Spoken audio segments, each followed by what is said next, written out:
যদি আপনি ভেবে থাকেন চ্যাম্পিয়ন্স ট্রফির ফাইনালে রানের লড়াই দেখবেন, তবে আপনি ভুল। লড়াইটা হবে ধৈর্যের, লড়াইটা হবে সঠিক পরিকল্পনার, লড়াইটা হবে স্পিনারদের। কেননা ভারত নিউজিল্যান্ড ফাইনাল হতে যাচ্ছে টুর্নামেন্টে আগেই ব্যবহৃত এক উইকেটে। দুবাই আন্তর্জাতিক ক্রিকেট স্টেডিয়ামের উইকেট বরাবরই স্পিনারদের সহায়তা দিয়ে আসছে। তাই তো ভারত 4 জন স্পিনার নিয়ে খেলেছে নিজেদের শেষ দুটি ম্যাচ। এছাড়াও পাকিস্তানের বিপক্ষে 3 জন স্পিনার নিয়ে খেলেছিল ভারত। সেদিন পাকিস্তান মোটে 241 রানে অল আউট হয়ে গিয়েছিল। কুলদীপ যাদব 3 উইকেট নিয়েছিলেন 40 রানের বিনিময়ে। রবীন্দ্র জাদেজা ও অক্ষর প্যাটেল 2টি করে উইকেট বাগিয়ে নিয়েছিলেন। মোট 26 ওভার সেদিন করেছিল ভারতীয় স্পিনাররা।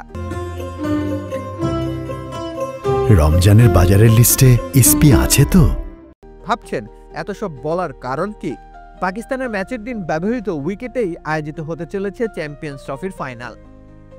সেই উইকেটটা বেশ মন্থর ছিল, খুব একটা ব্যতিক্রম হওয়ার সুযোগ নেই ফাইনালের দিনে।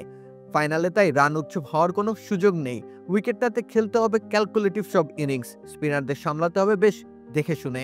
যদিও ভারতের জন্য কাজটা তুলনামূলক সহজ, কেননা নিউজিল্যান্ডের একাদশে স্পিন বৈচিত্র্য তেমন একটা নেই, সবাই মূলত ফিঙ্গার স্পিনার।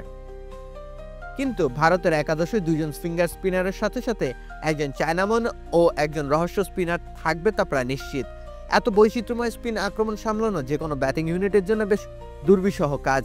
নিউজিল্যান্ডের জন্য তাই অপেক্ষা করছে কঠিন পরীক্ষা। রাকিব হোসেন রুম্মান, খেলা 71।